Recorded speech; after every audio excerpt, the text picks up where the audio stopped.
Hello, everyone. We welcome once again to my Green Card Story channel. On this channel, we share the story of those that have applied for EB-2 NIW by themselves. We share that success story in order to encourage those that are also considering applying for green card under that same category. On today's episode, I'll be interviewing Dr. Tosin. Dr. Tosin, I'm happy to meet you. Same here, Dr. Bobola. Hi, my name is Anne. Hi. Okay. Yes, I like that Tosin better, but in the United States, here they go by your first name. So it happens to be the one on the paper. So everybody calls me Annie here, but Tosin is the name. Tosin Anne or Mary Ann. Yeah. Okay, that's awesome. So let's get down to business. Can you tell us about yourself? Can you just introduce yourself? Okay, so like I said my name earlier, let me go from right now. Currently, I'm a senior market research analyst working with Pilgrims. What we do is Pilgrims is a chicken production processing company. Is the second largest in the United States and the largest in the whole world. And what I do is basically do market research. What is going on in the supply side of the market? What's going on with our chickens? Are we going to have enough or less?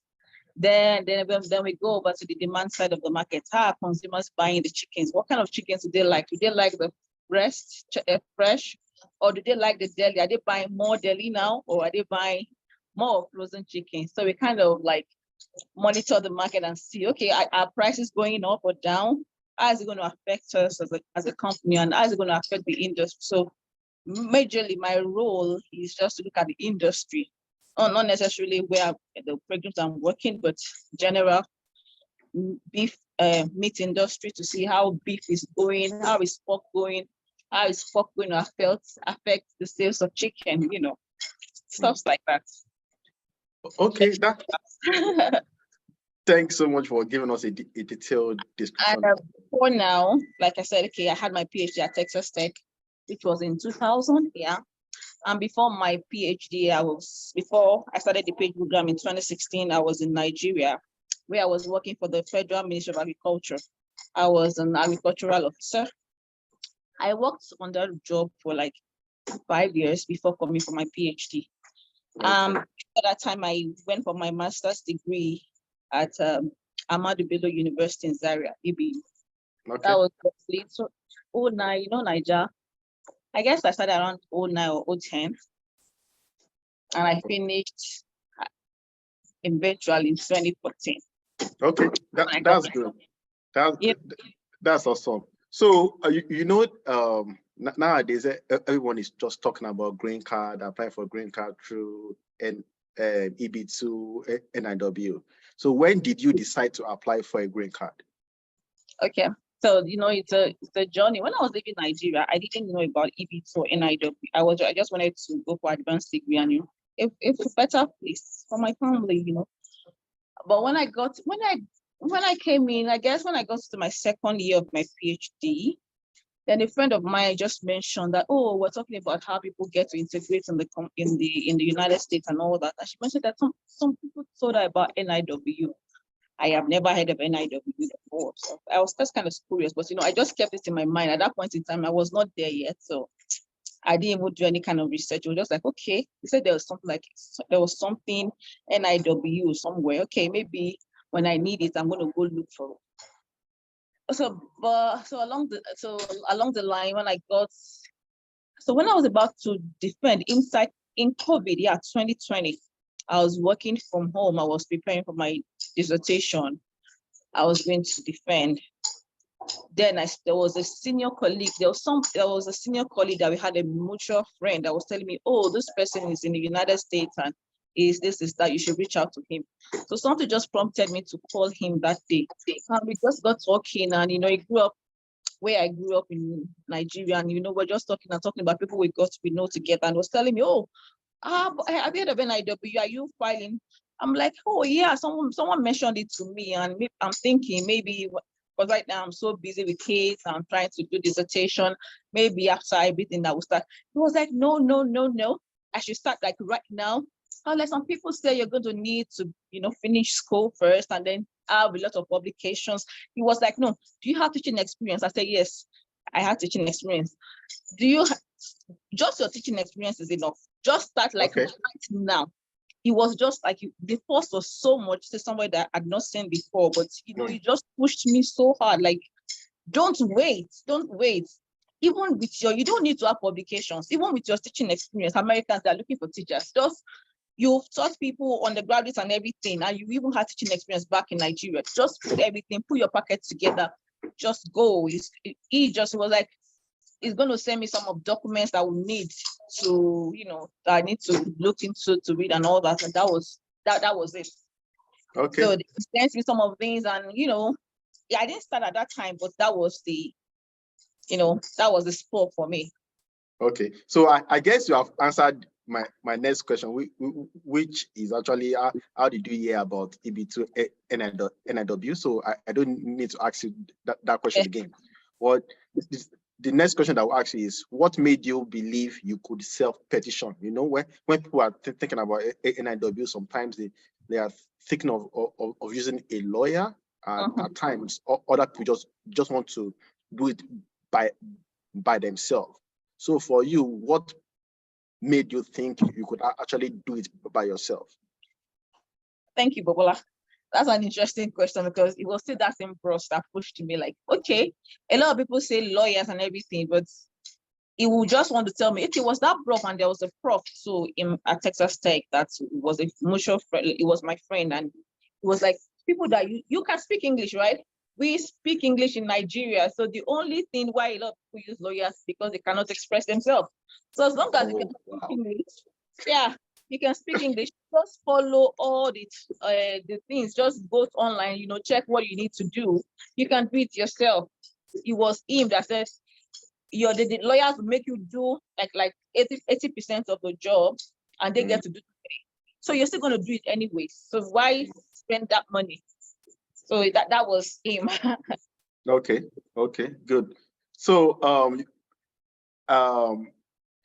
your educational background, I think at the start of this meeting, you just touched you touched on it a little bit. But can you tell us about your degrees? Like, want to know, you have your bachelor's degree from which school, and what your master's and PhD? My bachelor's degree, I had it in Federal University of Technology at Refuta in 2007. Okay. And then I went. It was in what field? Agricultural economics and extension. Okay.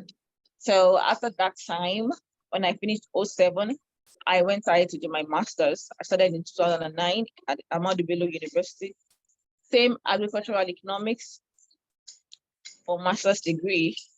And coming to my PhD, I studied Agric and applied economics. So I stayed in my line for. Good. So from the time you get your bachelor's to the time you turn in your petition, how many years of experience did you have? Years of experience in work, with working? Yes. In the field of agriculture or agri-economics. So my work experience started as a secondary school teacher, where I taught agricultural science and economics. I did that for about 9 months, 10 months, less than a year. Then I joined the Ministry of Agriculture, where I was an agricultural officer for 5 years before I came for my PhD.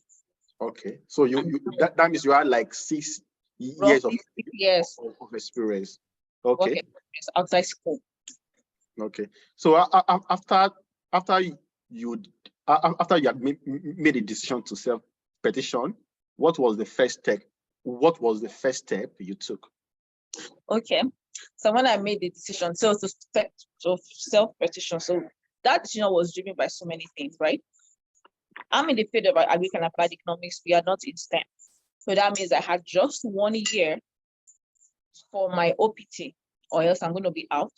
or go back to school or whatever, find a way out. So as soon as I finished in August, the next thing I started doing was looking for my references, because I'd taken my time in this trying to finish and all that, to read through what do I need, gather my references. So my first step was to look for my references, emailed each one of them, and then tell them that this is what I'm doing, this is what I need to do, and the reference status. So that was the first step, to contact references. Okay. So what documents did you attach to your petition? Can you give us like at least 3 key documents that you attached to your petition? So if you're talking about, I'll give you like a range. Like, okay, first of the key, I put all my certificates. Then the second one, I made sure I put all my job, like all the documents relating to my job experiences, and then all my immigration, my passports and stuff documents, immigration documents, certificate, educational documents, and then my work experiences documents. Okay. Did you put like any published paper, any evidence of citations? Okay. Yeah, so I add, so this published guide is very dicey, because I have a publication right now, but at that time I didn't have one here. But there was one publication to my name of what I did in undergraduate for my bachelor's. It was eventually published, and that was in maybe 2010 or thereabout. I was published, so I added that document. So that was the only publication I added. Although I included some of my working papers that I had done, in the course of my PhD. But the only one I had was for my bachelor's, which was published paper. Okay. It had about 30 something citations at that time. Oh wow, that's good. You're up there. Just one published paper with 30 something citations. That's really huge. 2007 is a long time for my bachelor's, so I guess it was published in 2010. So So I'm going to ask you a follow-up question. From the time you started actively putting your document together to the time you turn in your petition, how long did it take you? So let me say I started in August, because it was as soon as I finished. And then I was able to turn in my documentation in March, first week of March. So that means getting the references, meeting all the people, writing my petition and everything. So okay. That'll be around 7 months. Yeah, roughly. Okay. So the next question is, what role did my green card story, I guess at that time it was me, what role did I play in all this process? So you were the icing on the cake. So, by the time we talked, I'd already had something. I'd already put in my petition, and then it was like, okay, I needed something, and then I was sick. Probably you didn't know it was so sick that time. No, I didn't know. I can't remember. Yeah, I was so sick. I couldn't even do it, but I was able to put it. I'd already put it together. Okay, so who will help me review and everything? So then you came into the picture, and your own view and about writing it, and what I had, it was kind of like your view was different from what I already written. So you were able to bring in that, just putting what you do right now, putting this and this, So it just made everything gel so much. You're like, oh, just tell the story like this, and so it was the icing on, on the cake of, everything I put together. It just made everything perfect. So I think I remember when I was working on your cover letter, I think the main thing I did was editing the cover letter. So I did a lot of editing. That I had to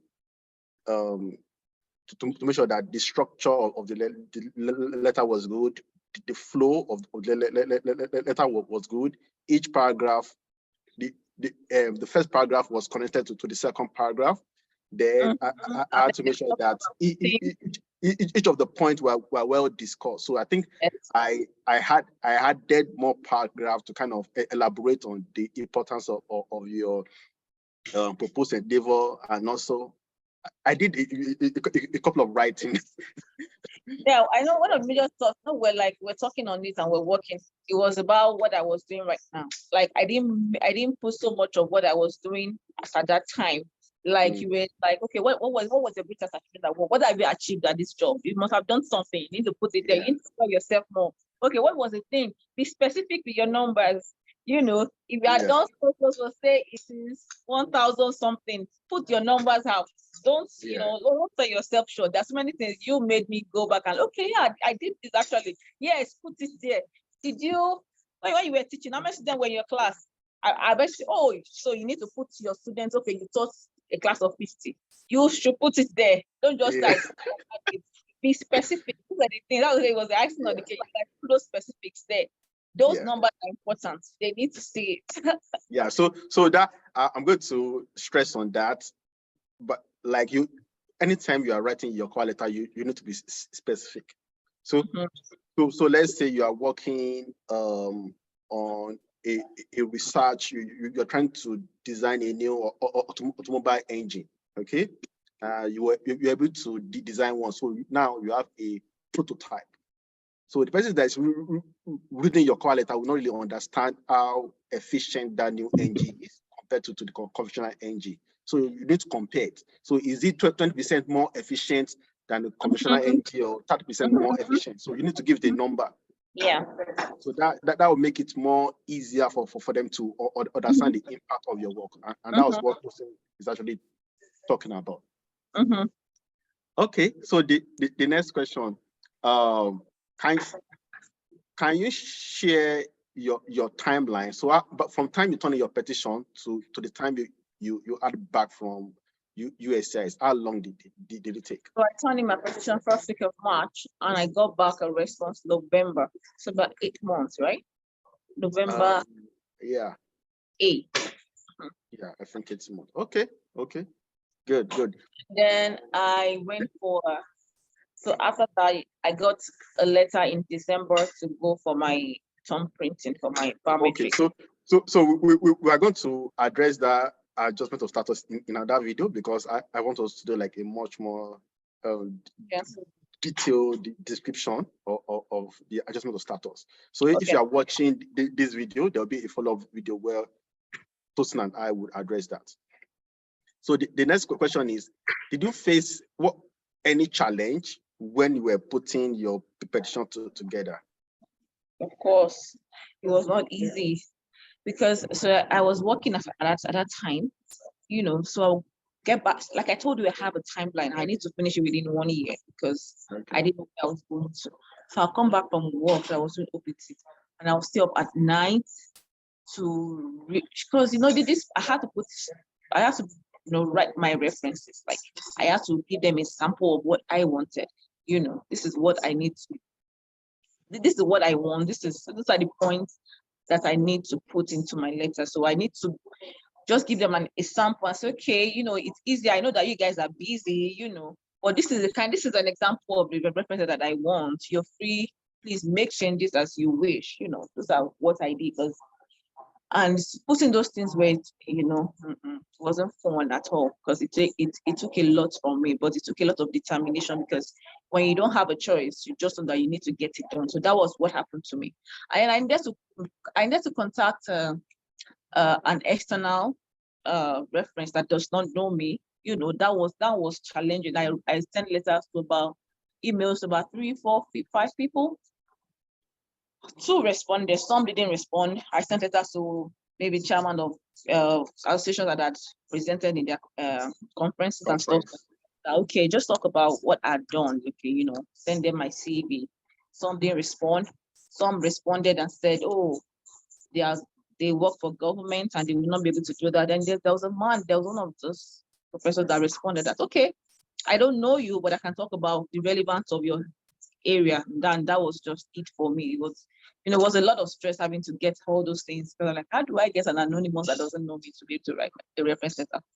But I just went through my papers and what I've written before and looked at people that use their work.